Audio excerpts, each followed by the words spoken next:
Bonjour à toutes et à tous et bienvenue sur All That Jazz, le premier podcast français consacré à la comédie musicale. Et on est toujours Fanny. Et Anna, et c'est la rentrée. Vous êtes contents? Très bonne rentrée à toutes et à tous. On se retrouve donc pour une nouvelle saison du podcast. Exactement, c'est la combientième? Oula, c'est quand notre anniversaire officiel? C'est en octobre plutôt, je crois, non? C'est ça? Ouais, c'est ça, exactement.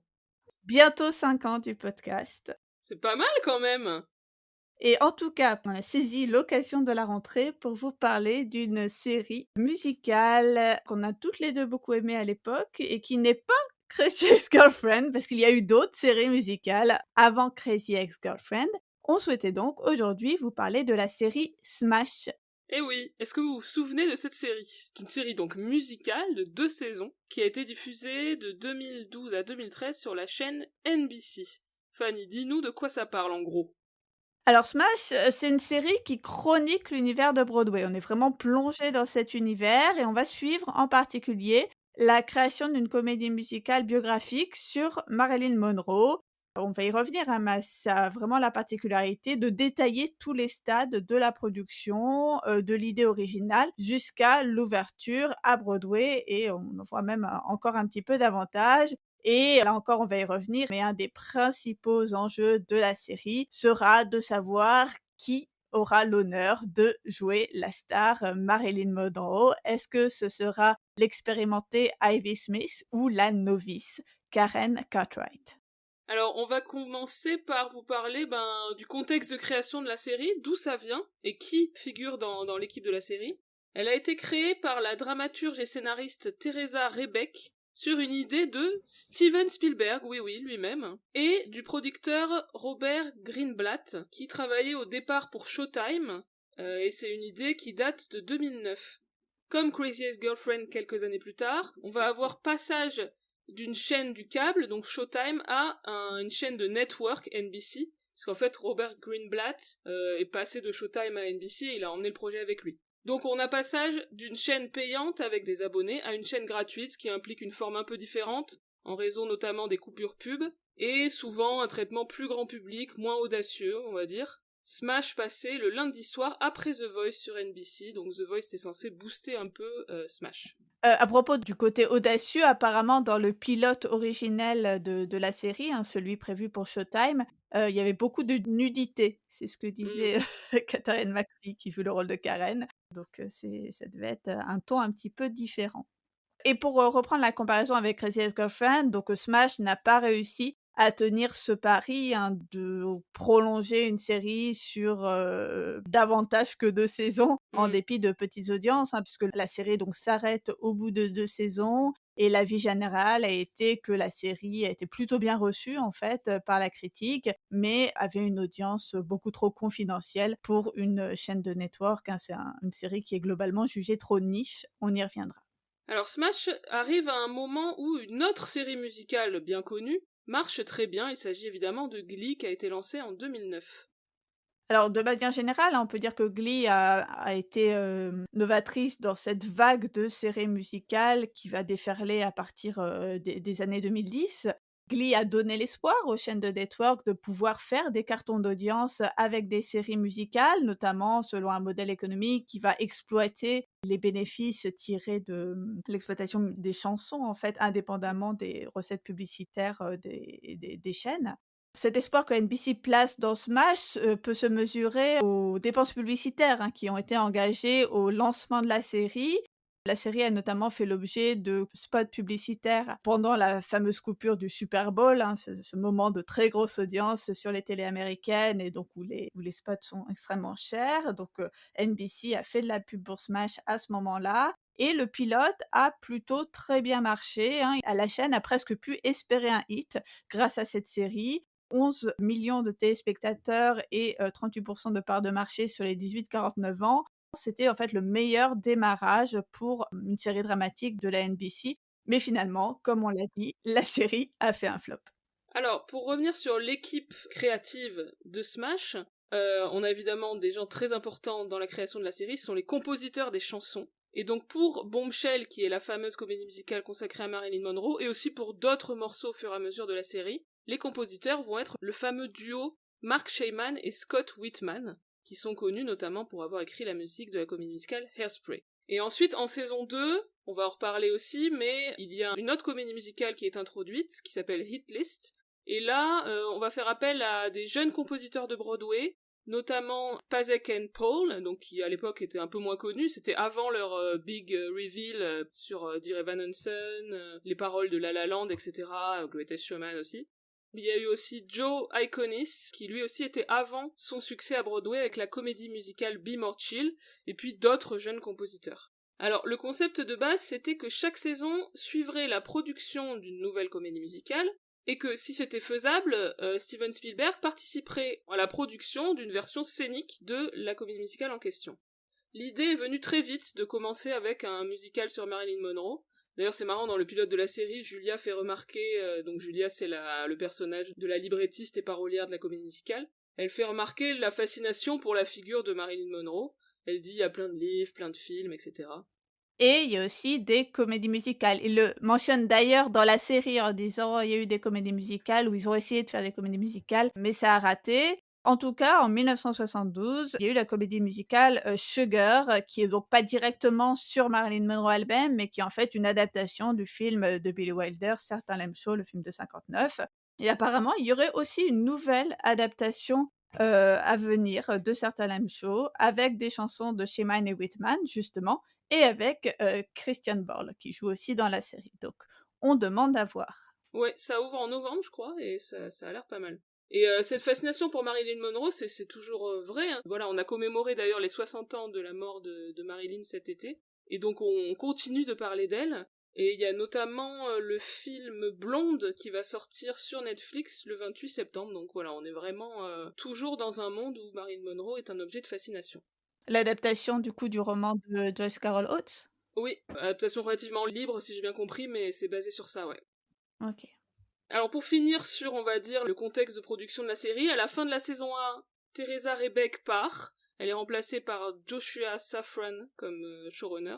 Elle était en conflit avec la prod apparemment et aussi avec les autres scénaristes. Bon, on va pas rentrer dans les détails, mais je conseille de lire un article de BuzzFeed qui a été écrit entre les deux saisons, qui s'appelle How Smash Became TV's Biggest Train Wreck, pour avoir plein de détails sur la production chaotique de la saison 1 de Smash. D'ailleurs, même sans savoir tout ça, on voit bien qu'en saison 2, plein de personnages et d'intrigues disparaissent et qu'il y a une volonté claire de renouveler. De manière générale, la série a quelques problèmes d'écriture, on va pas vous le cacher, elle est pas parfaite du tout, mais on l'aime quand même et on a plein de choses à dire. Allô? Ouais, tu Oui, m'entends? le chat avait marché sur l'ordinateur. Donc je ne Ok. t'entendais plus, mais voilà, tout va bien.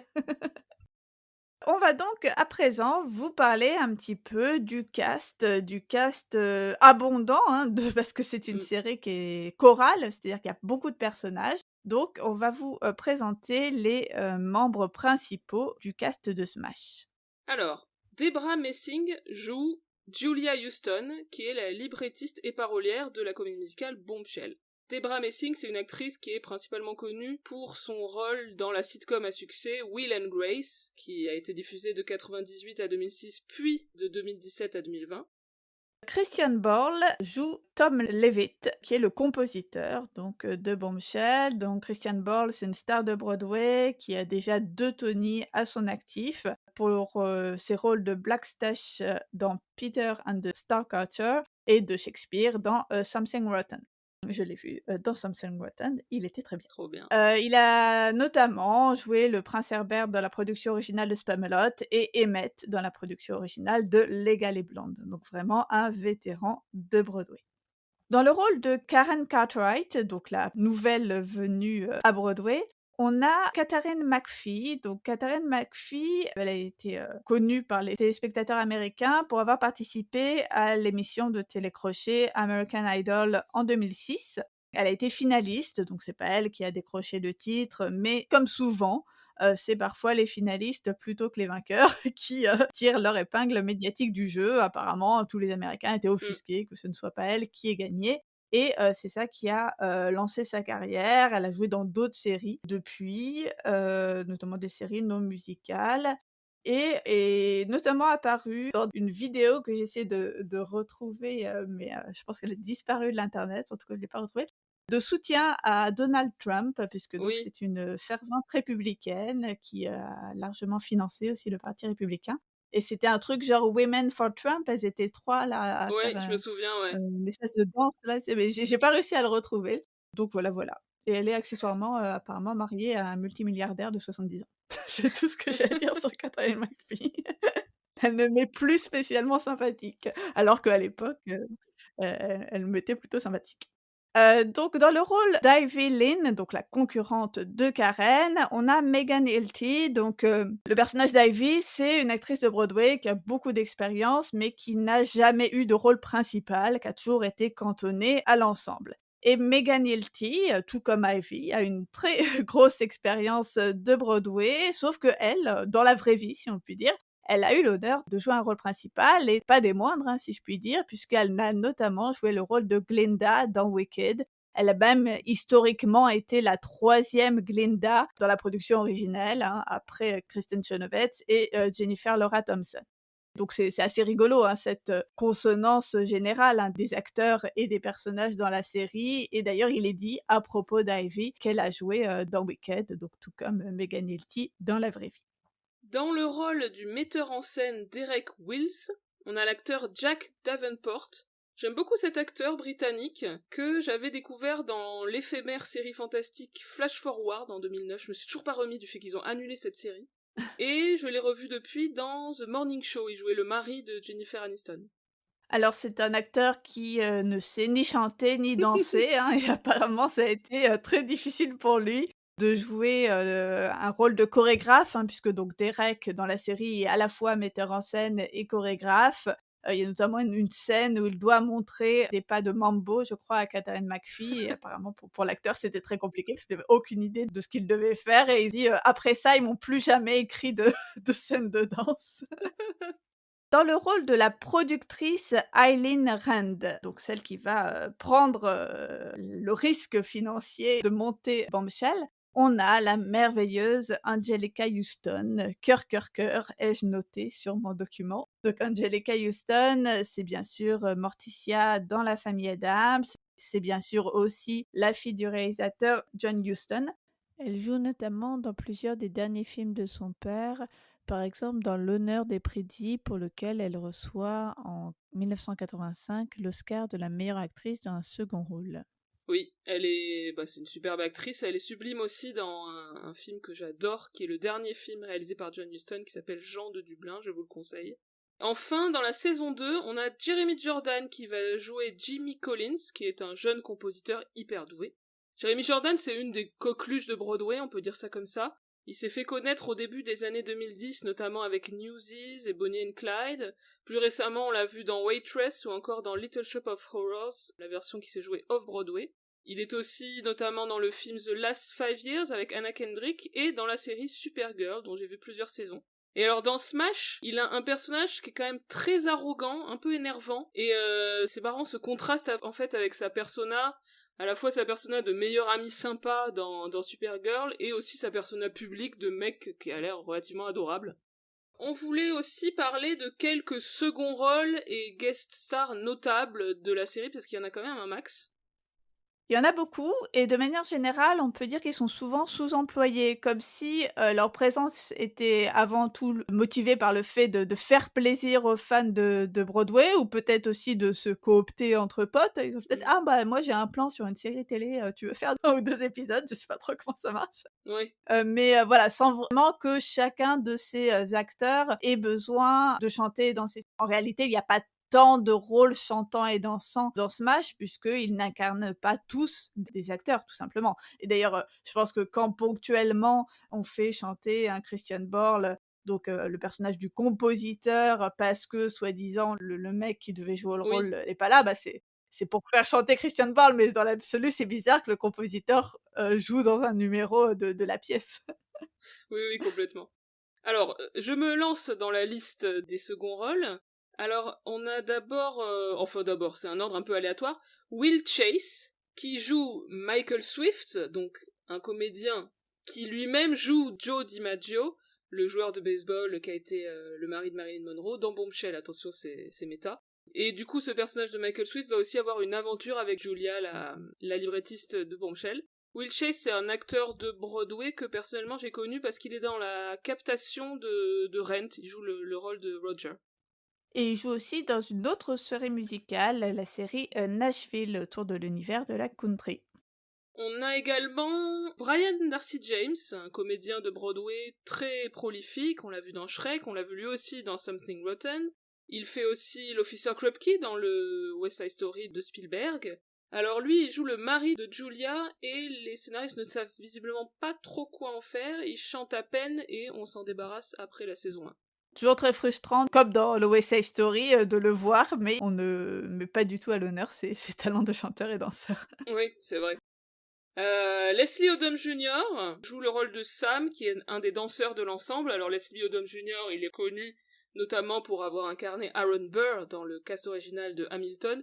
Lui aussi, il est un peu sous-utilisé, même si en saison 2, il commence à avoir une ou deux chansons pour lui. Dans le genre sous-utilisé, il y a Anne Arada aussi.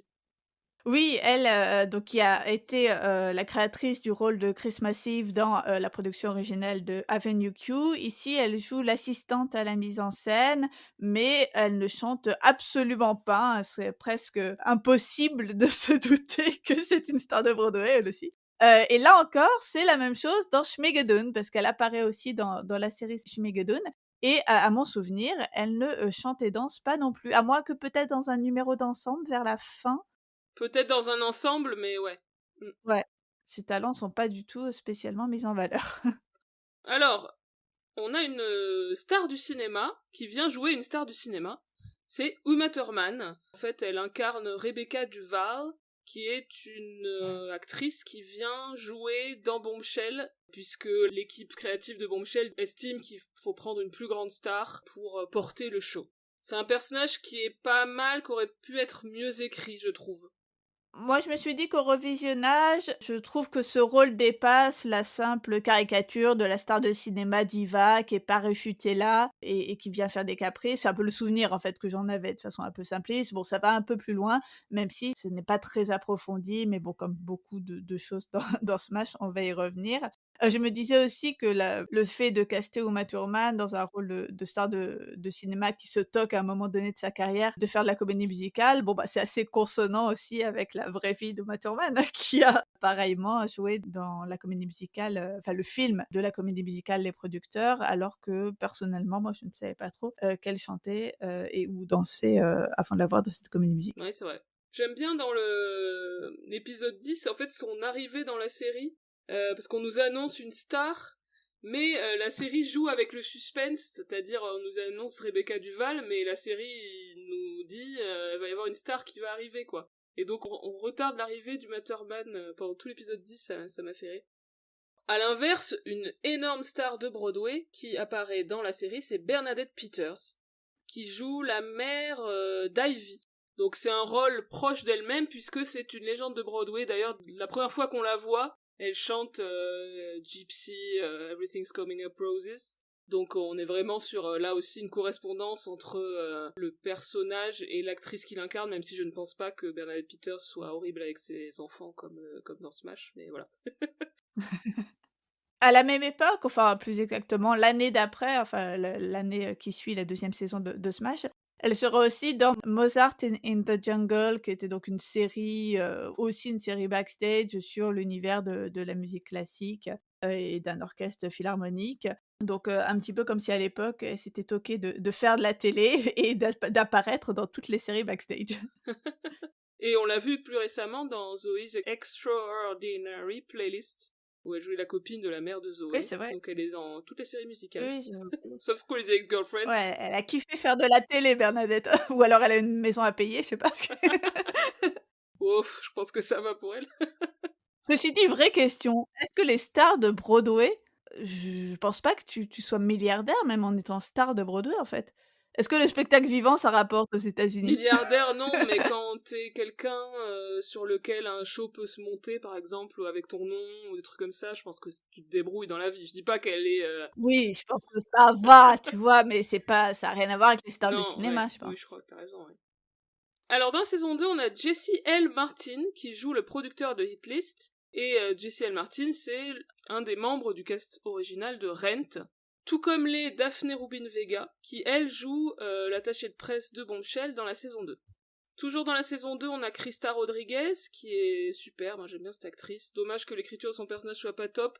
Elle joue une des membres du cast de Hit List, qui joue le personnage de la diva. Alors Krista Rodriguez, on l'a vu en Liza Minnelli dans la série pas top de Ryan Murphy, Alston, mais elle était très bien. Et elle joue, je viens de voir ça, Cendrillon dans le revival d'Into the Woods qui vient d'ouvrir à Broadway. Autre guest star, et on a Nick Jonas qui joue un rôle proche de lui-même, celui d'un ancien enfant star qui a commencé à Broadway et qui ensuite est devenu une méga star de la chanson super riche. Dans le genre apparition furtive, on a Norbert Leo Butz qui est l'acteur qui a créé le rôle de Fiyero dans Wicked, qui lui incarne le comédien de la pièce Heaven on Earth dans l'épisode 9 de la saison 1. On a Terrence Mann, lui joue la rockstar qui investit dans le show dans la saison 1, qui est un leading man de Broadway très connu, qui était dans Les Mises, dans La Belle et la Bête. On a Jennifer Hudson, qui joue une star de Broadway dans la saison 2. On a Liza Minnelli dans son propre rôle également dans la saison 2.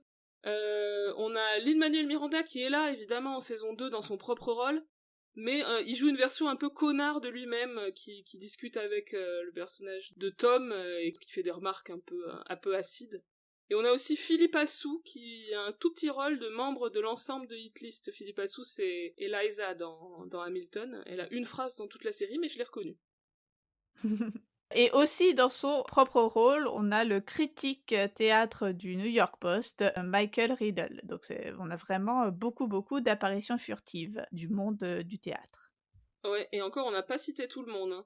De manière générale, on reconnaît, si on connaît un peu, plein de têtes de Broadway, surtout dans la saison 2. Donc là encore, c'est une preuve que c'est une série destinée à un public de fans. Un peu comme Schmigadoon, là encore, plus j'y pense, plus il y a des ponts entre les 2 séries. Peut-être que si Smash avait été produite aujourd'hui et sur une plateforme plutôt qu'une chaîne de network, ça aurait duré un petit peu plus longtemps. Qui sait? On aurait pu avoir 10 saisons de Smash. Avec 10 spectacles différents. Voilà. Et à la fin, on ne saurait toujours pas qui va vraiment jouer Marilyn pour de vrai. C'est ça. Allez Fanny, lançons-nous dans l'analyse de la série. Alors, le premier truc qui est évident à dire sur la série, c'est qu'elle s'inscrit de manière totale et absolue dans le genre que vous connaissez bien, avec lequel on vous bassine, pas tous les épisodes mais presque, le genre du backstage. On pourrait le dire maintenant comme Crazy Ex-Girlfriend, du backstage. Backstage. Bah oui, c'est une série, backstage, on va dire presque à plusieurs niveaux, hein. Alors déjà, on va retrouver un certain nombre de motifs, de scènes typiques du genre backstage, des sortes de passages obligés que le spectateur, qui regarde ce type de série, tout simplement, a plaisir à retrouver, hein. C'est-à-dire des scènes d'audition, des scènes de répétition, des scènes de grandes premières. On est vraiment sur l'univers des coulisses. On a un pilote, donc un premier épisode de la série qui se clôt sur la scène d'audition et plus exactement la scène des callbacks, donc c'est-à-dire la 2e audition, du 2e tour, d'audition de Karen et d'Ivy lorsqu'elles chantent pour la première fois cette chanson qui est un peu la chanson, phare de la série, Let Me Be Your Star. Évidemment, c'est un titre, on ne peut plus évocateur. La chanson va démarrer juste avant la scène d'audition, puisqu'elle est déjà chantée par Karen et Ivy alors qu'elles se préparent à aller au studio dans lequel se déroule l'audition.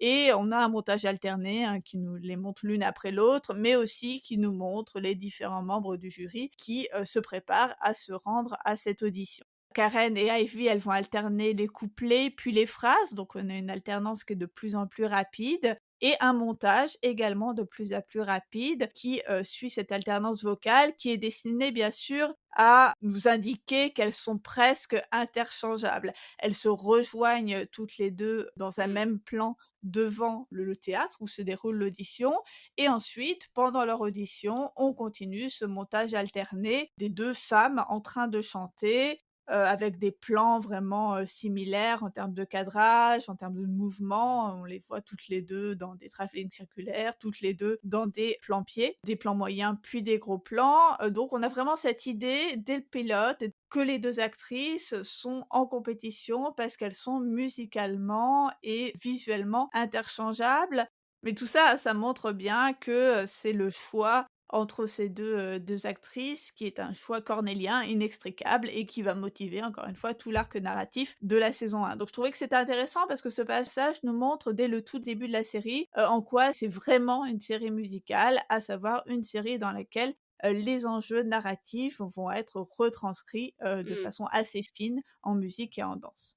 On a d'ailleurs la même idée, d'interchangeabilité à la toute fin de la saison, à l'épisode 15 avec le numéro, moi que j'ai appelé ça le wolf number, là je me rappelle plus exactement de du titre du numéro, mais tu sais le numéro où il Oui, mime, oui. I never met a wolf who didn't love to howl. Voilà.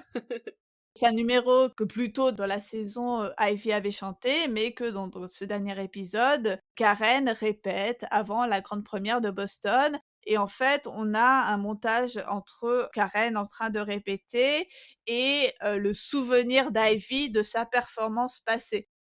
Alors Smash utilise aussi tous les ressorts narratifs typiques du backstage, comme notamment le classique renversement avec la star qui finalement ne peut pas monter sur scène au dernier moment et qui doit être remplacée. C'est ce qui se passe évidemment dans le dernier épisode de la saison 1.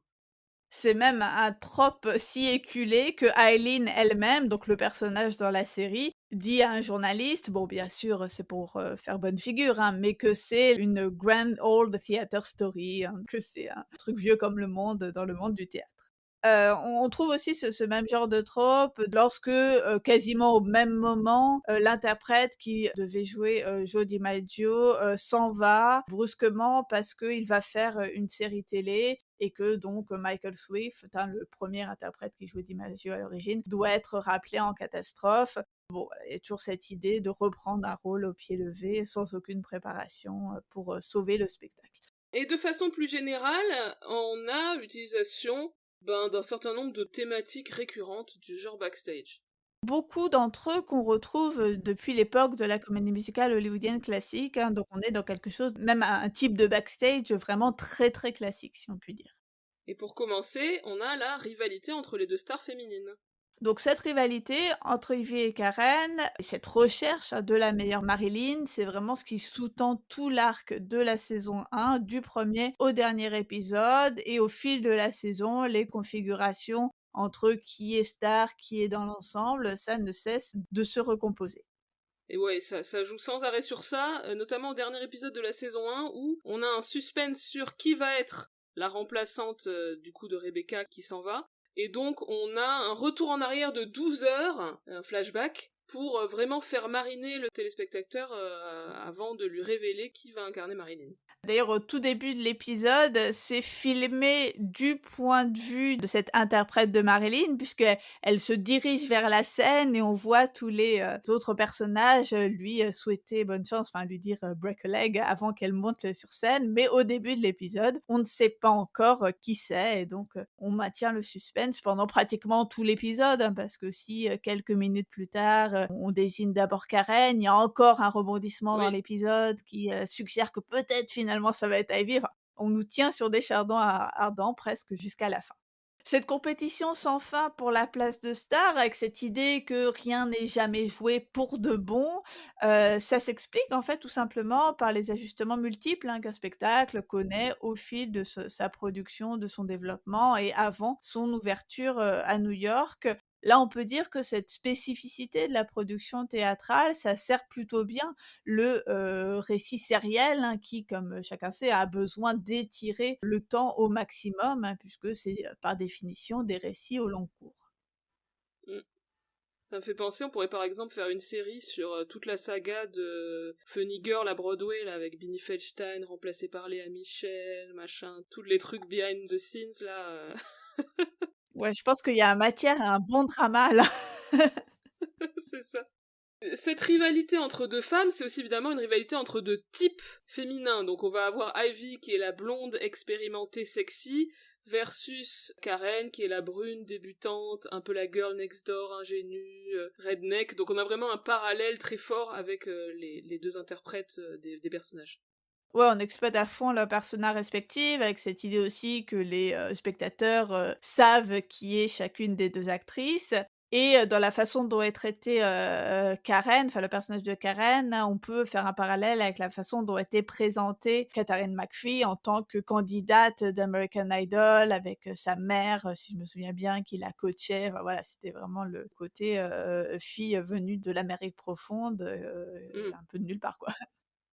Ouais, et la série a complètement exploité cette histoire de rivalité pour le côté qui marche toujours un peu, c'est-à-dire je suis team truc, je suis team machin. Alors moi personnellement j'étais team Ivy quand je regardais la série, hein. J'étais pour que ce soit Ivy qui incarne Marilyn. Bah, moi aussi, j'étais team Ivy et soyons clairs, c'est un peu la seule team possible, même si, bon, comme le personnage, on le dira, est un peu antipathique. Parfois, tu te dis: «Bon, est-ce que je dois vraiment, être dans son camp?»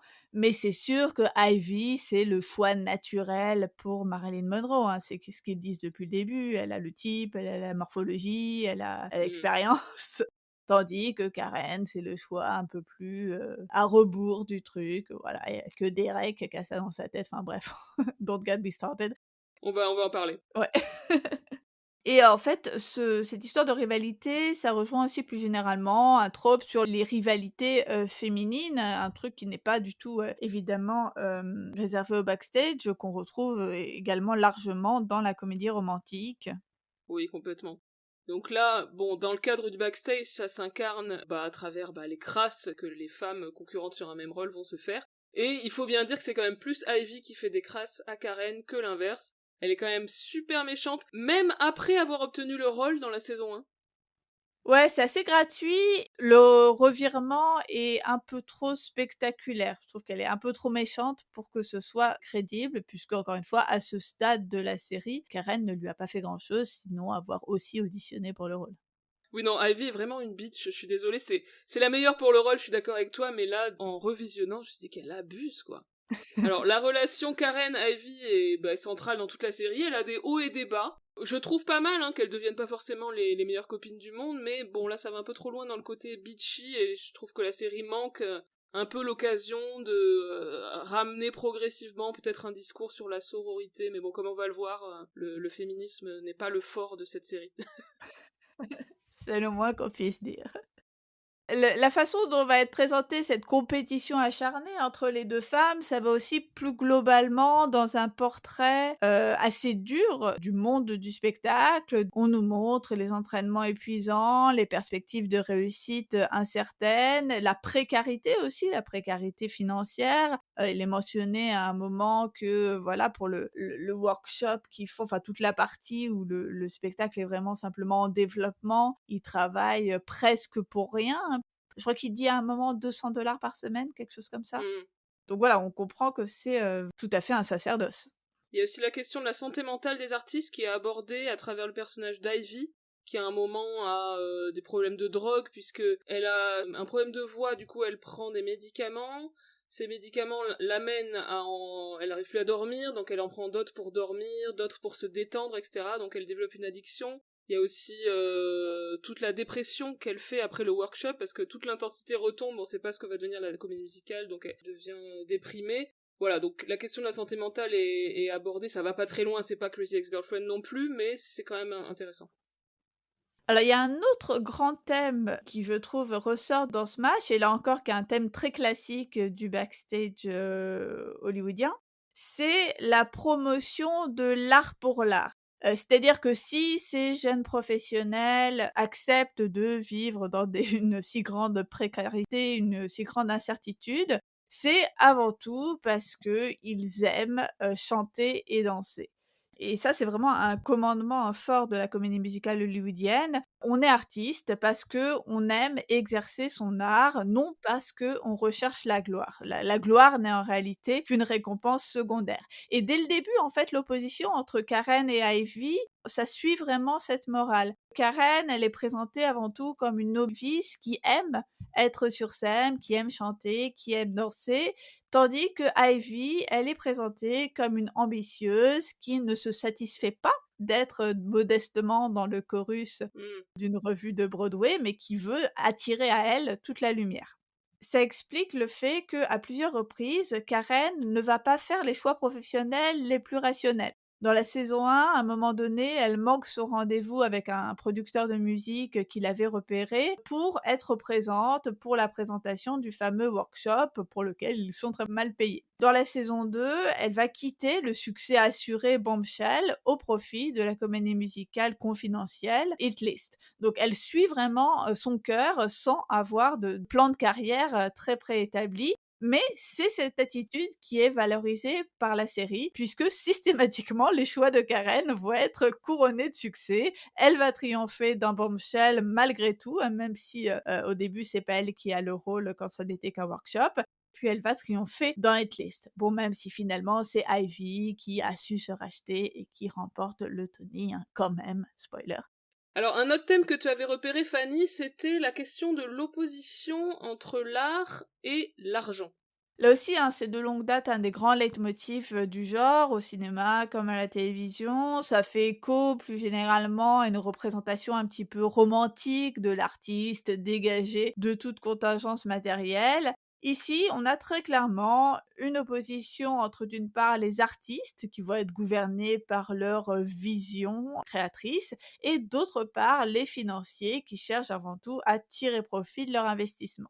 On va avoir d'autres personnes encore à la charnière des 2 mondes, des administrateurs, des administratrices, qui vont avoir pour tâche de surveiller la rentabilité des manifestations qu'ils organisent et de faire converger justement ces fameux intérêts, d'une part financiers et d'autre part artistiques.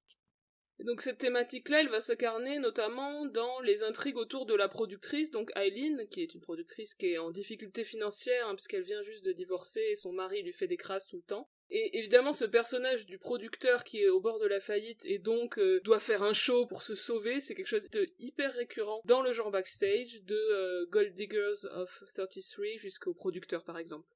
Et là encore, l'opposition entre l'art et argent, ça va beaucoup servir le récit sériel, puisque ça va imposer aux héros, aux adjuvants et aux antagonistes de collaborer tous ensemble pour un objectif commun, donc la réussite du spectacle, alors que leur philosophie et leurs moyens divergent.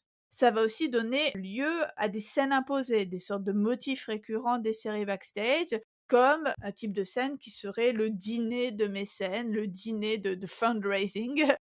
Ici, par exemple, à l'occasion de l'anniversaire d'un jeune acteur, Eileen va tâcher de lever des fonds pour la comédie musicale qu'elle commence à monter, hein, puisqu'on est au 4e épisode de la première saison, donc au tout début du financement de Bombshell. Et c'est l'occasion de faire rencontrer aux financiers les artistes et que les artistes puissent présenter quelques morceaux de la production alors naissante, pour encourager bien sûr les financiers à investir.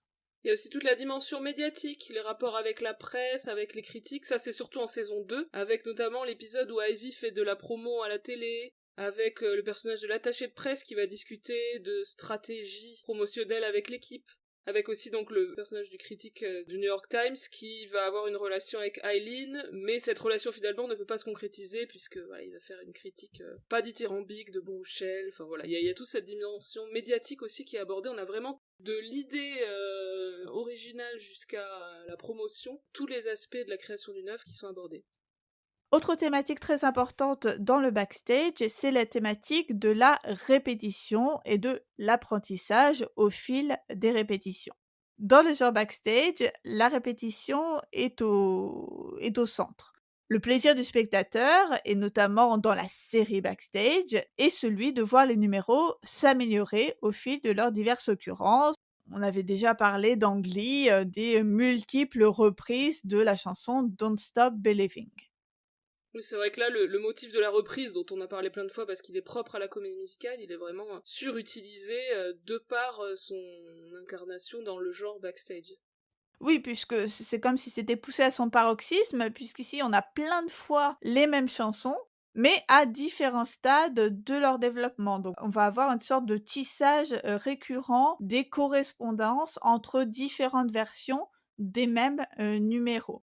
et notamment de correspondance entre les versions work in progress et les versions finales. C'est un procédé qu'utilise beaucoup Smash, notamment au moment des numéros, musicaux de Bombshell, sous la forme d'un flash forward imaginaire. Oui, on a ça dans de nombreux numéros de Bombshell avec un montage parallèle entre la répétition du numéro et des sortes de visions de ce que ça va donner plus tard sur scène en termes de costumes, de décors, de lumière, etc. On a ça en fait dès le pilote pour le premier numéro d'ensemble en réalité de la série, que c'est un numéro autour du baseball qui s'appelle, The National Pastime, qui est le numéro qui est en fait monté par Derek à l'occasion de son audition, si on peut dire, pour être metteur en scène. Le numéro va débuter donc dans le cadre réaliste du studio, mais va ponctuellement basculer, sur une scène de théâtre imaginaire où les acteurs performent en costume. Et au fil du numéro, on va être de moins en moins dans l'univers du studio, mais de plus en plus dans cette scène imaginaire, comme si finalement cette version finale imaginaire avait supplanté l'univers diégétique du studio dans lequel se déroule l'audition. C'est des basculements qui vont être d'autant plus saisissants qu'ils sont souvent, effectués en plein milieu d'un mouvement.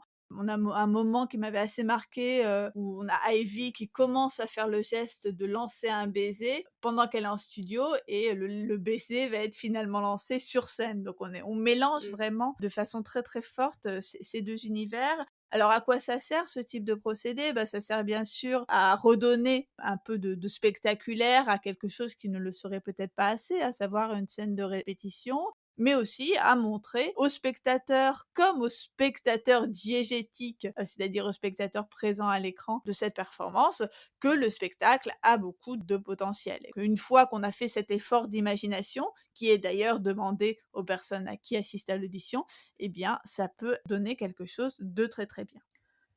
Enfin, cette comparaison des différentes mises en scène et interprétations d'un même numéro au cours de la série, ça permet aussi de mettre en spectacle l'écoulement du temps, sériel. On a par exemple le 20th Century Fox Mambo, qui est d'abord présenté par Karen lors de son deuxième tour d'audition, dans le deuxième épisode, puis repris par Ivy au cours de la production de Bombshell, d'abord ou uniquement au chant, puis lors d'une présentation de la pièce au format atelier, donc ça dans le quatrième épisode, et qui est encore repris une dernière fois par Karen au dernier épisode, donc au 15e épisode de la saison 1. Donc on a multiples versions d'un même numéro avec différents stades de mise en scène et différents interprètes. Ça permet avant tout aux spectateurs d'apprécier la progression de la mise en œuvre du spectacle et aussi d'apprécier l'amélioration des chanteuses qui maîtrisent de mieux en mieux le rôle. On retrouve aussi, parmi les trucs un peu classiques du backstage, le principe de la version défaillante. On avait déjà parlé à propos de Glee, tu sais dans Glee, de la première saison, on a plusieurs fois ces mauvaises versions de Don't Mm. Stop Believing pour montrer que finalement il y a que le Glee Club qui chante bien Don't Stop Believing. Bah, ici on a la même chose avec, la chanson phare, Let Me Be Your Star, qui est donc chantée par la fameuse Rebecca Duvall, hein, la fameuse star incarnée par Uma Thurman à l'épisode 11. Mais elle est extrêmement mal chantée, enfin on voit tout de suite que que Rebecca n'est pas du tout chanteuse. Et si je puis dire, on comprend à ce moment-là que ça va pas le faire. Enfin, je trouve que c'est un peu un pacte implicite avec le spectateur. Oui. Bon, on se doute qu'ils là, pendant plusieurs épisodes, ils vont essayer de contourner le problème, de faire en sorte qu'elle ait pas tant à chanter que ça. Mais pour moi, c'est un peu comme si c'était, quelque chose de tacite, entendu avec le spectateur du backstage, à savoir que si elle ne peut pas réussir à chanter la chanson phare de la série, une chanson qu'on a déjà entendue à plusieurs reprises à ce stade-là de la série, bah, c'est sûr que c'est pas elle qui aura le rôle et qu'il reviendra à quelqu'un d'autre. Autre Mm. signe d'ailleurs qu'elle est pas du tout faite pour faire de la comédie musicale, le personnage glisse un commentaire qui est, bah, je voudrais plus de théâtre et moins de chant et de danse. Genre que tout ce singing and dancing, ça ne sert à rien. Non sérieux meuf, comment tu peux être à ce point contre l'éthos de la comédie musicale? Donc là aussi, pour moi, c'était un indice évident du fait qu'elle ne ferait pas long feu. Oui, oui, elle est présentée comme étant clairement pas une actrice de comédie musicale authentique, quoi. C'est une star de ciné, et selon la série, c'est pas la même chose. Elle comprend pas, elle comprend juste pas ce que c'est la comédie musicale malgré toute sa bonne volonté. Et son départ à la fin a lieu, justement par rapport à ce que tu disais, c'est-à-dire elle craque, elle est pas à l'auteur de l'enjeu, de l'effort supplémentaire que demande le fait d'être un artiste de comédie musicale, c'est-à-dire d'être la fameuse triple threat, etc. Enfin, elle est pas à la hauteur, quoi, et d'ailleurs elle abandonne, hein. Même s'il y a toute une histoire d'empoisonnement, un petit peu too much, c'est dit qu'elle ne veut plus le faire parce qu'elle se sent pas à la hauteur. Et ça nous amène aussi à un autre, enjeu traditionnel du backstage, c'est le fait que dans une comédie musicale et lorsqu'on monte un spectacle, chacun est à sa place. Chacun doit avoir une conscience précise du rôle qu'il doit tenir.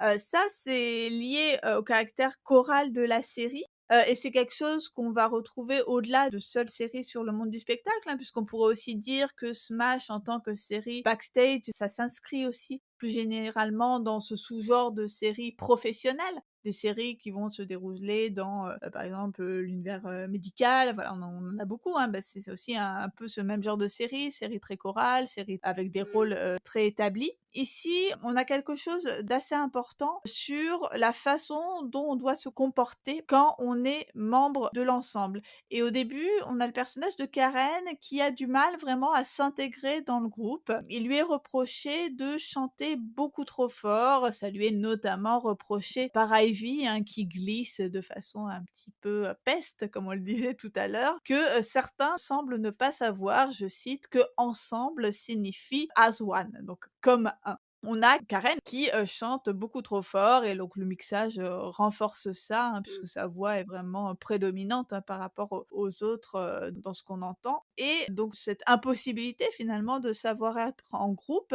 ça va motiver une intervention, comme il y en a souvent dans les séries américaines, donc de la part des collègues de Karen, donc des autres membres de l'ensemble, qui vont lui enseigner comment être quand on n'est pas star, mais qu'on fait simplement partie du chœur. Donc ils, font même une démonstration, hein, comme souvent dans ces cas-là, autour de la chanson, Rumour Has It. Il lui explique que la philosophie de l'ensemble, c'est personne n'est bigger que quelqu'un d'autre, personne n'est hors de la ligne, tout le monde est dans la chorus line. Oui, du coup, Karen apprend à rentrer dans l'ensemble, on va dire, dans le fil de cet épisode, et en même temps, j'ai l'impression que toutes ces scènes-là montrent que Karen, si elle ne parvient pas à s'intégrer à l'ensemble, c'est aussi parce qu'elle n'est pas faite pour ça, parce que c'est une star, et que donc forcément, elle sort du lot. Oui, parce que ça rejoint directement l'autre thème phare du backstage, qui est la tension entre la star et l'ensemble.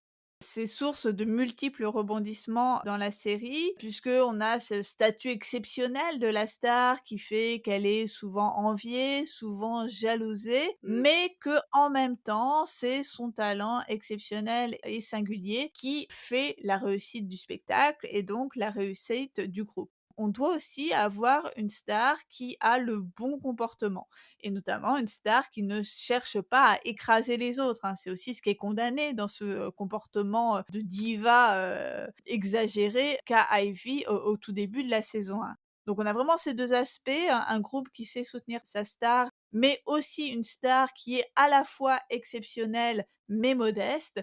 Mm. Ça me fait vraiment penser à tout ce qu'on a dans les, Backyard Musical avec Judy Garland et Mickey Rooney. On a toujours, Judy qui s'efface au profit d'une star beaucoup plus, glamour, mais finalement qui va être la véritable star puisqu'elle saura à la fois être exceptionnelle et finalement c'est elle qui aura le rôle, hein, c'est comme Karen. C'est elle qui, saura être à la fois exceptionnelle, mais en même temps modeste. Alors, autre figure récurrente du backstage présente dans Smash, c'est la figure du metteur en scène tyrannique. Et là encore, hein, on peut dire que ça s'inscrit plus généralement dans le cadre de la série professionnelle, que ça rejoint la figure tout simplement du chef tyrannique. Ici, ce chef tyrannique, c'est Derek, donc le metteur en scène, qui est absolument, imbitable, qui a mauvais caractère, qui est agressif, qui est, comme le dit, Tom dans la série, terrible human being, hein, c'est voilà, tout simplement, il est vraiment mauvais, de bout en bout.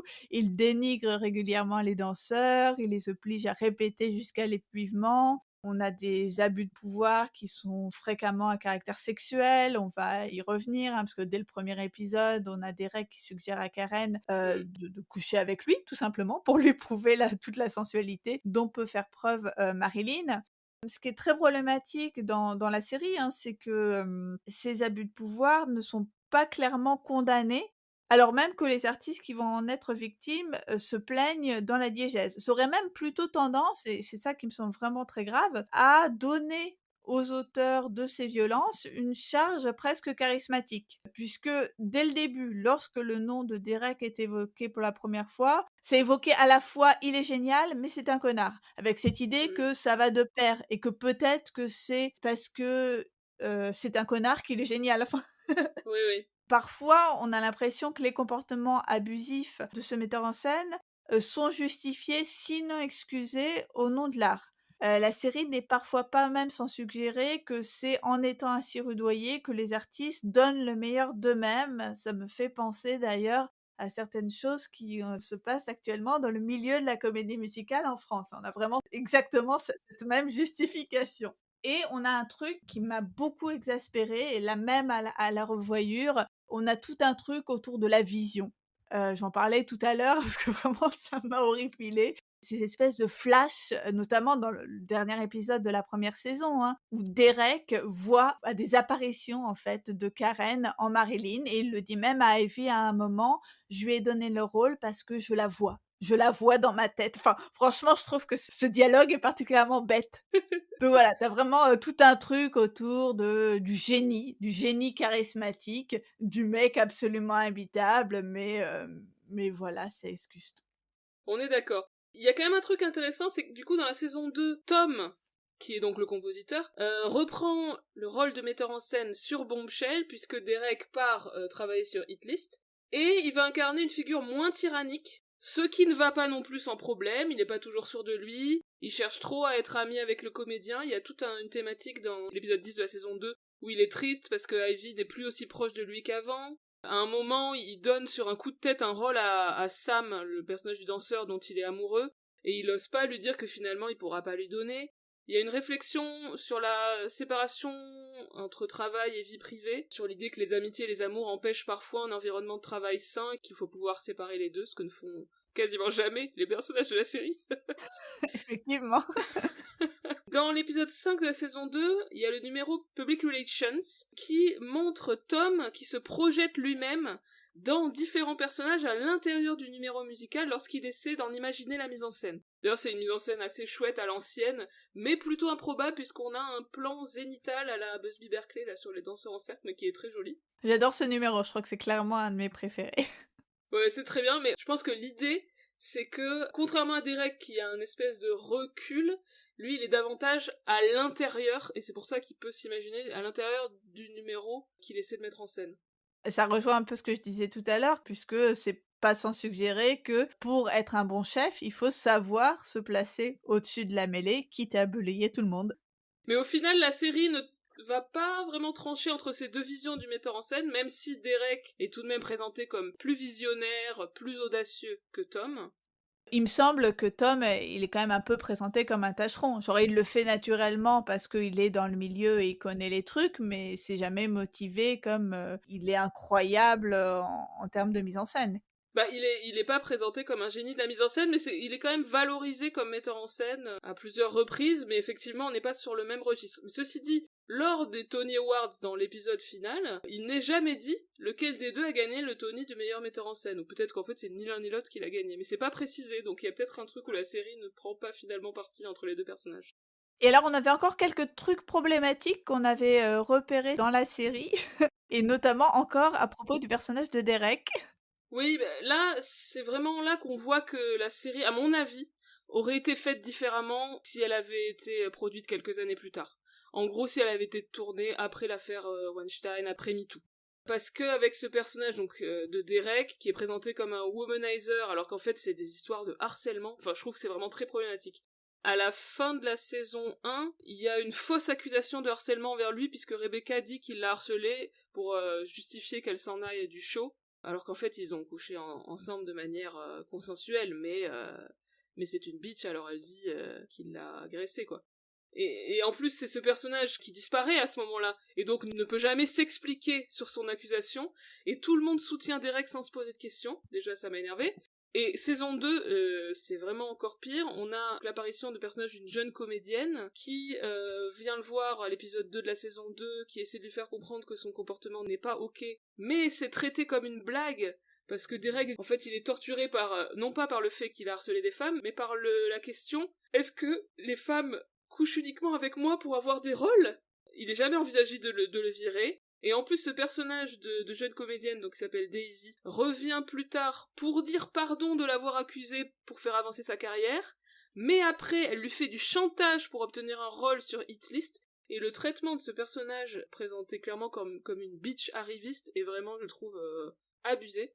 Et en plus, finalement, Derek, dans les derniers épisodes de la saison 2, a une sorte d'arc de rédemption, puisqu'il avoue son comportement répréhensible, il se rend compte qu'il y a un problème, mais bon, il y a un truc où toute l'empathie va vers lui dans cette histoire, tandis que le personnage de Daisy est méchamment puni dans le dernier épisode, genre elle est jartée. Et en fait, ce qui est présenté comme juste unprofessional dans le comportement de Derek, c'est-à-dire qu'il donne des rôles aux nanas avec qui il couche, en fait, c'est du harcèlement. Il mérite d'être cancel de ouf, quoi. Et pas du tout. Ouais, c'était une autre époque, hein. Oui, c'est ça. Alors que dans l'épisode 15 de la saison 2, il y a toute une intrigue sur la mauvaise réputation d'Ivy. En gros, elle se demande si les gens vont voter pour elle au Tony Awards à cause de ses coucheries. Parce qu'elle couche avec plein de mecs, etc. Elle a une vie sexuelle épanouie. Et ce fait-là n'est jamais montré comme sexiste. C'est juste montré comme quelque chose qu'elle doit affronter. Même si, bon, la série, il n'y a pas non plus de slut-shaming dans le scénario, mais c'est pas du tout dénoncé comme étant quelque chose de sexiste. Il y a vraiment des choses un peu problématiques. Voilà, il fallait le dire.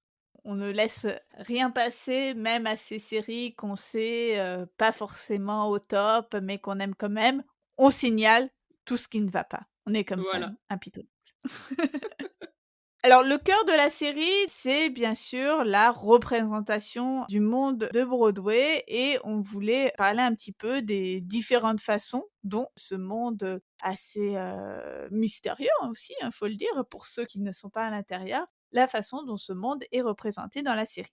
Je trouve que c'est vraiment un des plaisirs de Smash, c'est qu'elle est faite par des fans de Broadway, pour des fans de Broadway, et voilà, j'adore l'idée que les scénaristes, les compositeurs inventent de toutes pièces toutes ces fausses comédies musicales. On a aussi, en plus de Bombshell et de Hit List, on a notamment Liaison, une adaptation des Liaisons dangereuses dans laquelle joue Ivy dans la saison 2, dont on voit la production chaotique et qui va faire un flop. Voilà, il y a plein de choses très très ludiques, je trouve.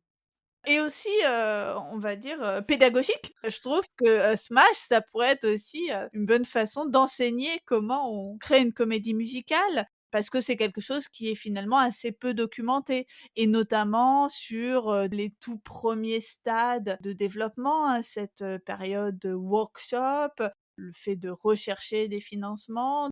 C'est vraiment, très très riche d'enseignements. J'ai moi-même appris, beaucoup de choses. Bon, même si je sais qu'encore une fois, ça n'est pas une représentation, tout à fait, documentaire, hein, du monde de Broadway. On nous montre des choses qu'on voit assez clairement nulle part ailleurs.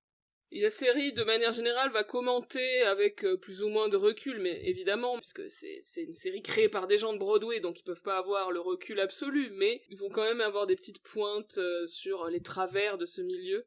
Ça commence dès le tout début, j'ai remarqué une réplique de Julia qui dit des revivals et des films, pourquoi plus personne ne fait de comédie musicale originale? Ça m'a fait rire parce que c'est encore quelque chose qu'on dit aujourd'hui. Moi aussi, ça m'a fait ça m'a fait réagir et je trouve ça d'autant plus savoureux venant d'une série télé qui va peut-être faire l'objet d'une version scénique. Oui, c'est vrai. Mais oui, de manière générale, j'aime bien, comme tu disais, toutes les scènes sur la conception des pièces, l'équipe qui réfléchit à la structure, à la mise en scène, au casting, les comédiens qui répètent. Il y a plusieurs scènes assez intéressantes avec les débats entre les auteurs, le metteur en scène, la prod, sur le ton du show, sur son point de vue, sur les chansons, quelles chansons on va couper, par exemple. Et aussi où on va placer les chansons.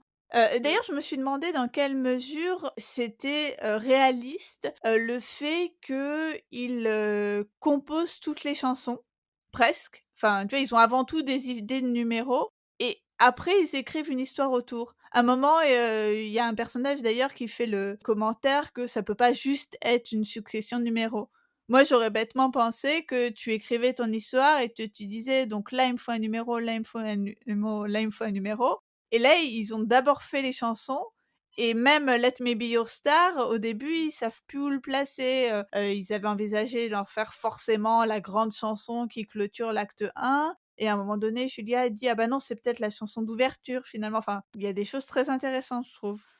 Quand on est devant un Ouais, produit ouais. fini, on se dit: «Ah bah, c'est pensé depuis le début que c'était par exemple la chanson d'ouverture ou la chanson de le big finish de l'acte 1» et en fait, peut-être pas forcément. Bref, je me suis demandé dans quelle mesure c'était réaliste. Bon, je pense que, comme tu dis, la plupart du temps, c'est quand même d'abord on écrit une trame. Je dis pas qu'on écrit le livret en entier, mais on écrit une trame. Et ensuite, on identifie les endroits qui nécessitent une chanson, et ensuite on écrit les chansons. Alors là, j'imagine que comme dans le contexte de la série, on a besoin qu'il y ait des chansons tout de suite pour avoir des numéros musicaux. Du coup, c'est vrai qu'on a l'impression qu'ils ont écrit toutes les chansons et qu'après Julia fait «Mais merde, mon livret!» Parce que il y a toute une bonne partie de la saison 2 notamment, c'est Julia qui dit «Mais merde, en fait mon livret il est nul, faut que je le retravaille». Si tu avais réfléchi en avance, peut-être que ça aurait plus un sens ton truc. Oui, c'est ça, mais je pense que c'est lié au fait qu'ils ont besoin, enfin la série a besoin d'avoir des numéros, donc du coup on a l'impression qu'ils ont tout écrit en termes de chansons hyper vite. Bref, on voit quand même à quel point c'est dur de créer une œuvre. Je peux en témoigner. Et je trouve qu'il y a un côté assez ludique, comme je disais, parce qu'on peut avoir son propre avis en tant que téléspectateur. Qu'est-ce qu'on aurait fait, nous? Moi, personnellement, ça me parle vachement. En plus, il y a tout un discours sur les script doctors, qui sont Mmh. nommés dramaturgues dans le contexte du théâtre. Comme c'est mon métier, hein, parce que parmi mes nombreux métiers, je suis consultante en scénario, j'ai été assez attentive au traitement de cette question-là. Au début, j'ai cru que le fameux dramaturge qui est embauché pour aider à l'écriture de Bombshell se représentait comme un connard qui veut s'approprier l'œuvre. Alors ça joue un peu là-dessus, mais finalement son apport est reconnu et d'ailleurs Julia devient elle-même dramaturge sur Hit List en saison 2. Et aussi dans la saison 1, il y a ce moment où Derek et Eileen vont avoir l'idée de demander à d'autres compositeurs de composer une chanson autour de Marilyn pour tester autre chose, une autre approche, un autre style. Bon alors dans la série, c'est fait par les personnages de façon absolument ignoble, hein, puisqu'ils le cachent à Tom et Julia, ils font ça en secret, voilà. Mais finalement, en revoyant ce passage, ça m'est pas apparu comme une pratique aussi honteuse que ça. Je pense que c'est des choses qui se font, hein, de tester un peu autre chose. Ça m'a pas paru aussi, scandaleux que veut nous le faire croire la série. Oui, c'est le numéro qui s'appelle Touch Me. Je trouve aussi que c'est intéressant, encore une fois, ça montre le processus créatif, comment les artistes cherchent dans des directions parfois opposées quand ils se sentent un peu coincés dans la création. Effectivement, bon, le numéro électro-sexy proposé par Derek pour moderniser Marilyn Monroe est un peu ridicule, mais je suis d'accord que c'est intéressant. Et dans la saison 2, donc, comme on l'a déjà expliqué, pour se diversifier, Smash va présenter le développement d'une autre comédie musicale, une comédie musicale plus moderne, plus rock, qui s'appelle donc Hit List, on l'a dit, et qui fait référence aux comédies musicales rock des années 90 et 2000, et en particulier à Rent. Et ça va introduire évidemment un contrepoint au côté très classique de Bombshell, c'est d'ailleurs dit plusieurs fois dans la série. Avec cette idée que Bombshell, c'est, le succès commercial assuré, versus Hit List, le truc un peu plus edgy et un peu plus audacieux d'un point de vue Mm. artistique. Moi, je suis très clairement restée, team classique Bombshell depuis le début, mais bon, c'est parce que le sujet et le style me parlent beaucoup plus et que j'aime pas trop les comédies musicales rock. Bouhouhou. Ah, moi j'aime bien Hitlist quand même. Et on reste sur la même idée avec notamment le travail sur le livret de Hitlist qui est pas bon au début, hein, c'est dit, ils font une lecture et tous les comédiens qui sont à la lecture disent que le livret n'est pas bon, donc il y a tout un travail sur ça, il y a tous les questionnements de mise en scène de Derek, le développement d'un personnage, la diva, qui au début est, on va dire, un petit rôle et qui prend de l'importance, le changement d'interprète de ce personnage, etc. Alors pour pouvoir faire en sorte que la série culmine avec les Tony Awards où Bombshell et Hit List vont s'affronter, tout va beaucoup plus vite dans la saison 2, c'est-à-dire que Hit List est monté super vite, je trouve ça moyennement crédible. Mais bon, c'est des nécessités de narration, on va dire. Autre élément, c'est la mort du personnage de Kyle, donc qui est le librettiste de Hit List, qui est joué par Andy Mientus. Donc il va mourir subitement. Et on a toute une histoire autour de ça, bien évidemment avec l'hommage des fans de Hit List. Ensuite, le soir de sa mort, les interprètes vont faire une sorte de version concert du spectacle pour lui rendre hommage, etc. Tout ça, ce sont évidemment des références directes à Rent. et au décès de Jonathan Larson qui est mort le matin de la première représentation off-Broadway de Rent. J'ai toujours trouvé que cet ultime rebondissement, faisait virer la série dans le mélo un peu gratuit, mais bon, comme ce sont des choses qui sont produits, dans la réalité, soit. Oui, mais c'est vrai que c'est un peu tout bête, je suis d'accord. Et peut-être pas de très très bon goût par rapport à Jonathan Larson, mais bon. Oui, Je sais. accessoirement. Je trouve que la série, pour continuer sur la manière dont ça parle des artistes de Broadway, que la série fait exister les personnages secondaires, membres de l'ensemble, pas trop mal. C'est-à-dire qu'on voit qu'il y a un groupe de personnes qui sont là, qui sont pas les rôles principaux, mais qui travaillent, etc. Même si c'est jamais très clair, parce que il y a toute une bande de copains là. Ils sont, un coup c'est les potes d'Ivy, puis de Karen, puis de Ivy. Je me suis fait la même réflexion, quelle bande de fourbes tout cela. Il y a un peu de ça, ouais. Et dans le genre fourbe, il y a l'assistant Greedy aussi dans la saison 1, là. Celui qui... Ellis, voilà, le personnage d'Ellis, qui moi j'ai trouvé pas super intéressant cette partie-là de l'intrigue. D'ailleurs, il se fait dégager, après on n'entend plus parler dans la saison 2. Moi, j'aime bien ce personnage de méchant caricaturalement insupportable, tellement que c'en est Kemp. Même à un moment donné, il dit: «Bon, bah, bien sûr que c'est moi qui ai mis les peanuts, enfin les les cacahuètes dans le milkshake». Genre cet acte totalement absurde de vilain, archétypal, genre bien sûr que c'est lui. Moi, ça me faisait rire, bon, même si évidemment, il était plutôt sans intérêt pour l'intrigue générale. Mais c'est qu'il y a un truc un peu bizarre de ton dans la série, quoi. C'est-à-dire qu'il y a à Mmh. la fois le truc très chronique backstage et à la fois des envies de faire des trucs un peu soap, etc. Alors moi je trouve que de manière générale, quand la série va trop loin dans les intrigues alambiquées, c'est moins bien quand elle se concentre sur la chronique, sur le quotidien du travail des artistes, de la prod, etc. Qui est aussi, le cœur de ce qui nous intéresse, soyons clairs. Bah oui, oui, bien sûr. Et donc justement, une grande partie du plaisir de Smash tient aux multiples numéros musicaux qui sont montés au fil de la série, hein, avec, ce rythme assez important, hein, une nouvelle chanson originale par semaine. Le cast de la série indiquait que c'était la première fois que c'était fait à la télévision. Là encore, on se cale un peu sur le modèle de Glee, hein, qui toutes les semaines proposait des nouvelles chansons, à la vente avant la diffusion de Mm. l'épisode. Sauf qu'ici, bien sûr, on n'est pas dans le cas de reprises, mais de chansons expressément composées pour la série. Bon, évidemment, plus tard, Crazy Ex-Girlfriend nous gâtera avec des 2, 3, 4 chansons nouvelles par épisode, mais bon, c'est une autre époque. Là, en fait, sur Smash, on est entre les deux, quoi. C'est-à-dire qu'on a un mélange de chansons originales, donc des différents shows fictionnels dont on a parlé, et de covers de chansons diverses en termes de style, d'époque, etc.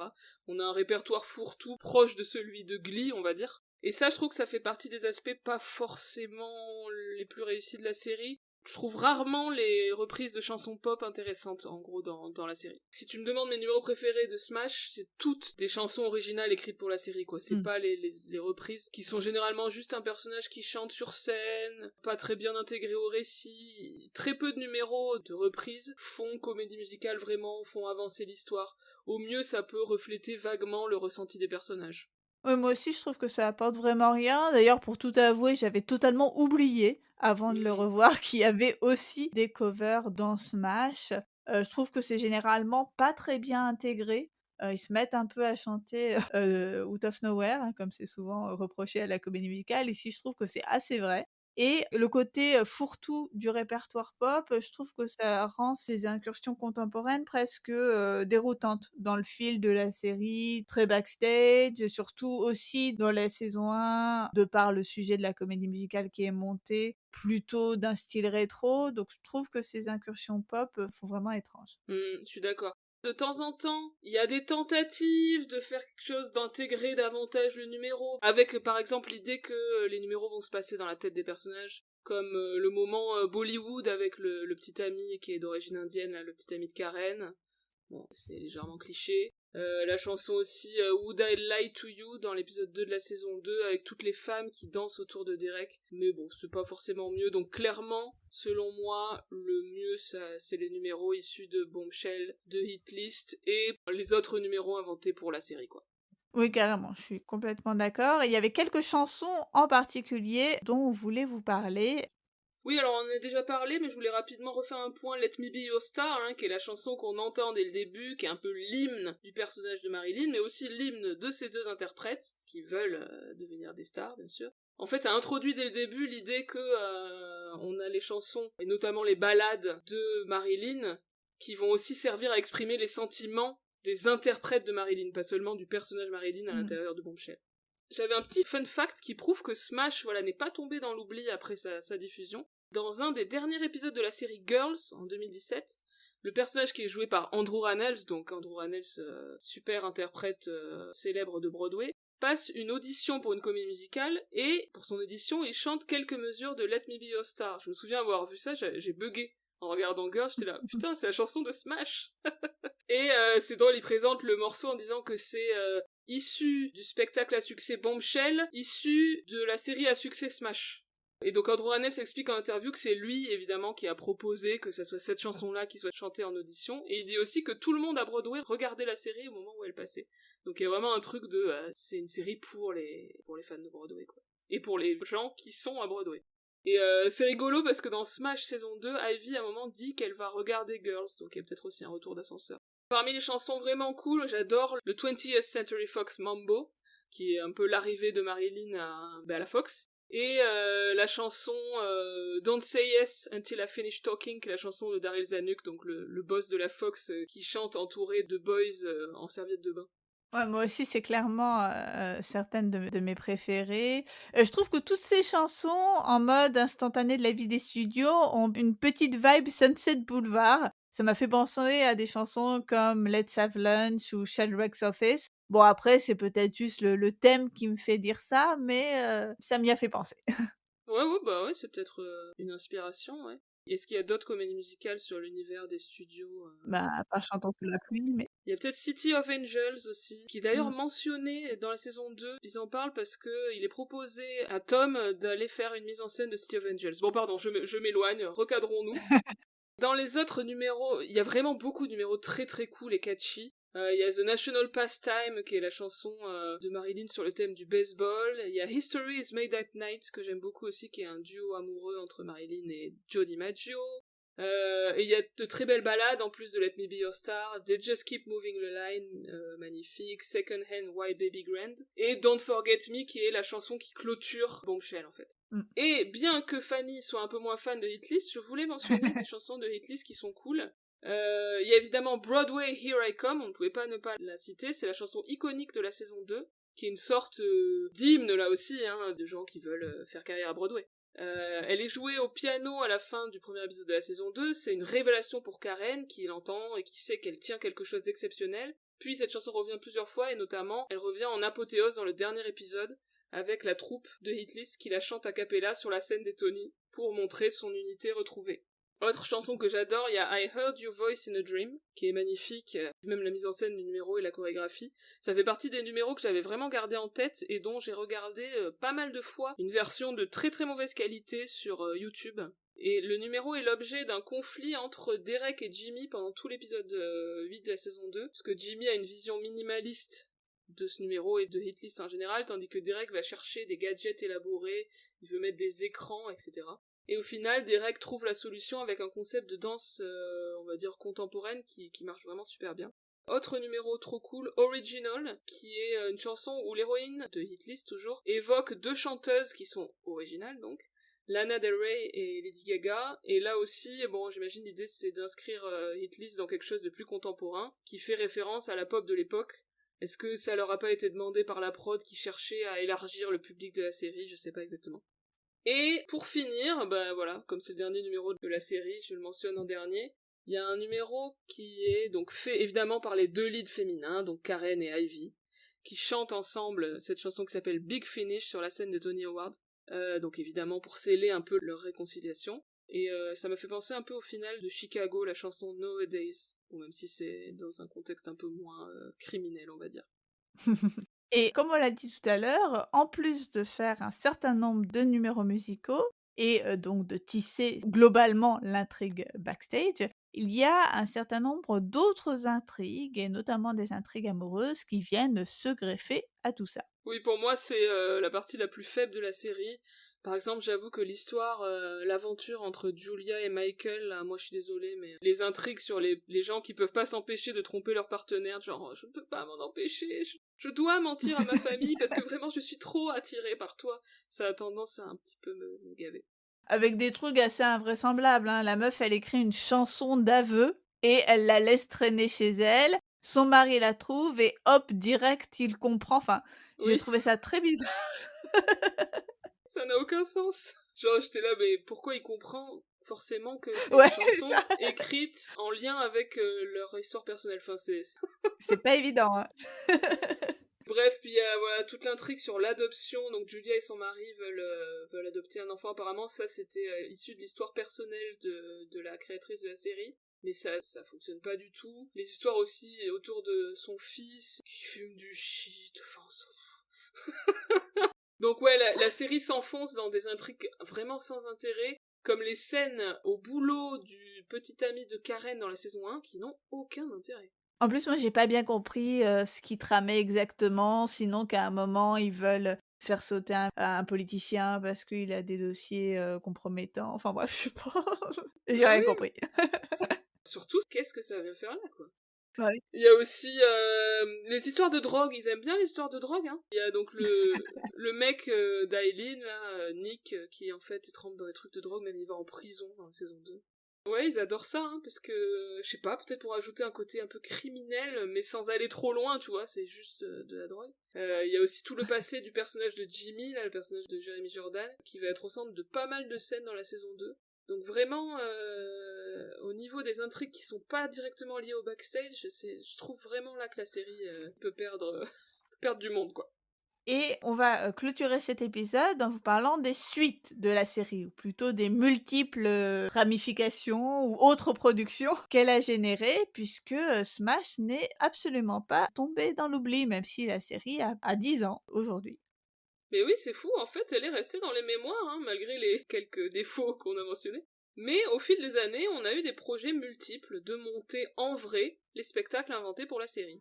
On a eu notamment la comédie musicale donc Hit List qui a été donnée en version concert au 54 Below, donc un célèbre cabaret new-yorkais. En 2013, pendant seulement 2 soirées, on a eu Hit List en concert avec des comédiens issus de la série. Donc il y avait Jeremy Jordan, Krista Rodriguez et Andy Miantus notamment.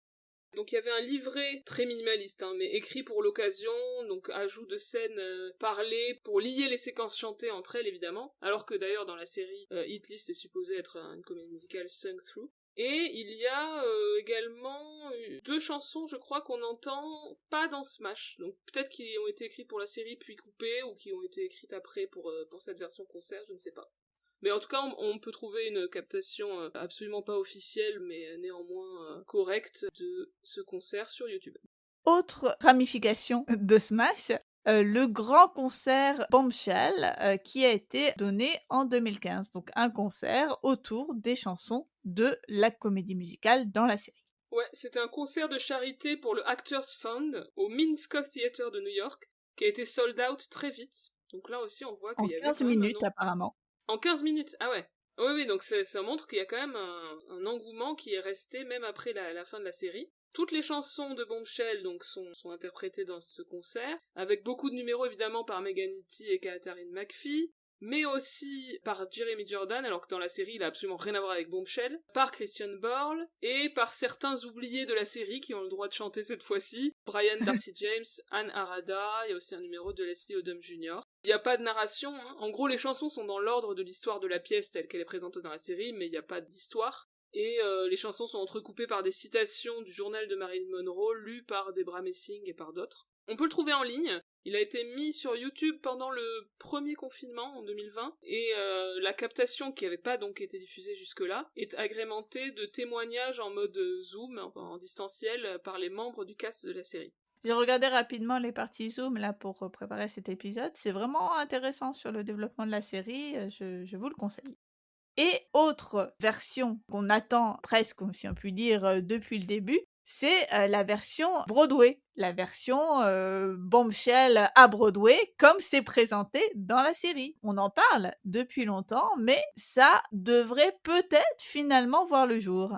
Oui, alors ça a été annoncé en mai 2020. Le livret, a priori, sera écrit par Bob Martin, qui est notamment librettiste de The Prom, et Rick Ellis, qui est lui librettiste notamment de Jersey Boys.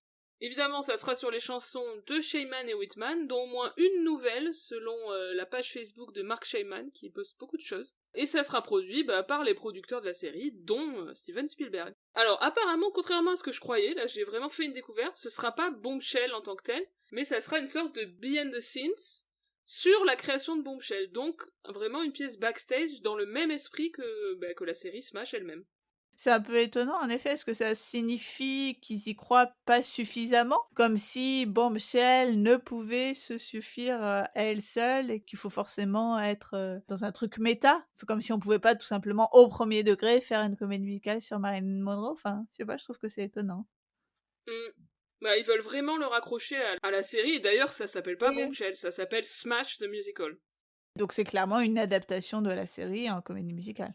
Oui, mais je pense qu'à l'origine ça devait pas être ça, ça devait être Bombshell. Enfin, je sais pas, mais en tout cas dans ma tête c'était Bombshell et je viens de découvrir que non. C'est carrément autre chose parce qu'ils pourraient même choisir finalement de refaire Smash en inventant un autre spectacle et tout Oui, le côté qui marchait bien dans la série, c'est-à-dire, je trouve, ce plaisir de passer des versions de répétition aux versions scéniques dans un même numéro. Enfin, moi, c'est vraiment quelque chose qui me plaisait bien dans cette série, hein, cette idée-là. Tu perds ça sur scène, donc ouais, je sais pas. ouais, non mais je suis d'accord, moi aussi ça m'a questionné. Écoute, je suis quand même curieuse de voir, hein, j'avoue. Une lecture a eu lieu en mai 2022 avec plein d'interprètes, mais notamment Megan Nitti et Katharine McPhee. Et un workshop devait avoir lieu cet été. Bon, y a pas particulièrement de nouvelles, mais ça a l'air d'avancer quand même. Ah ouais, j'ai été étonnée du coup de lire que Katharine McPhee serait encore dans la course. Pour moi, elle était, assez cancelled et avait perdu sa fanbase, Broadway et notamment sa fanbase, gay par rapport au Mm. fait qu'elle, est révélée être, républicaine hardcore. Mais bon, finalement, apparemment, ça ne suffit pas pour être cancelled de nos jours. Bah ouais, moi aussi, je pensais qu'elle était un peu out. Mais bon, ceci dit, elle était dans Waitress il y a pas si longtemps. Bon, après, elle est dans la lecture, ça veut pas forcément dire qu'elle sera dans la pièce. Oui, puisque comme on a appris dans Smash, beaucoup de choses peuvent se passer d'ici. Exactement. Donc wait and see pour cette version scénique de la série Smash dont on a parlé pendant extrêmement longtemps. Ça, c'est un bel épisode de rentrée. Fallait s'en douter, hein, qu'on aurait beaucoup de choses à dire, sur cette série qui est quand même au cœur de nos préoccupations, hein. On peut Ouais. difficilement faire plus cœur de cible que nous, donc Dites-nous si vous connaissez Smash, si vous l'avez regardé à l'époque, si vous l'avez regardé plus tard, si vous aimez, si vous étiez Team Ivy ou Team Karen, si vous êtes d'accord avec nous, enfin bref, dites-nous tout sur nos réseaux sociaux, hein, on est partout. merci à tous et à toutes pour votre écoute et on vous dit à très bientôt pour un nouvel épisode de All That Jazz. À bientôt. Salut tout le monde!